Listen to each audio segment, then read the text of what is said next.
Shakur Stevenson versus Artem Harutyunyan is happening on July 6th. But who's actually going to win this fight? Well, before we talk about who's going to win this fight, let's take a look at their latest performances. And with Shakur Stevenson fought Yoshino, and with Shakur Stevenson dropped him in round 2. Shakur meeting him with the straight left hand. Oh, and there's a knockdown scored!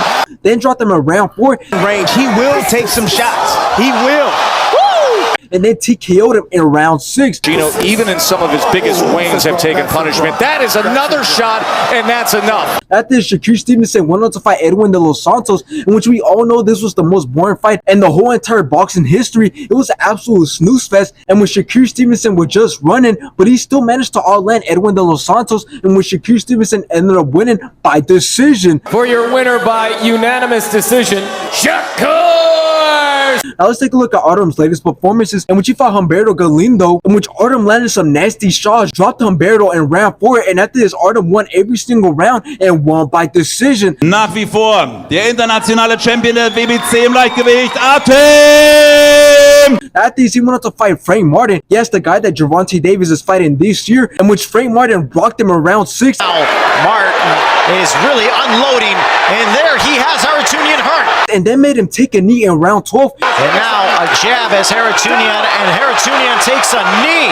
And obviously Frank Martin ended up taking it by decision. Now this is going to be a very interesting fight because most argue that Artem still hasn't done anything big in his career, as I will say that his biggest achievement is that he went 12 rounds with Frank Martin. Now let's look at his record, as he currently stands with 12 wins, with 7 of those wins coming by way of knockout, and he only has 1 loss, and that was against Frank Martin. But again, Frank Martin is a very good fighter who is scheduled to be Gervonta Davis' next opponent. Now as for Shakur Stevenson, he definitely has way more experience, as he has 21 wins with 10 of those coming by way of knockout, and he is undefeated. But there are some things to take note on about both fighters when trying to determine who wins this fight, because when looking at Artem's latest fight, he hasn't been that active, as he only had 1 fight in 2022 and 1 fight in 2023, but Shakur Stevenson had 2 fights in 2022 and 2 fights in 2023. So when looking at who's been way more active, obviously Shakur Stevenson has been way more active, on top of the fact that Shakur Stevenson beats Artem when it comes to skills, especially when talking about defense and ring IQ. So in the end, I got Shakur Stevenson winning this fight, but I do think that it makes no sense, or at least it isn't fair, that Artem gets a shot at the title after losing to Frank Martin and after not being active for some time.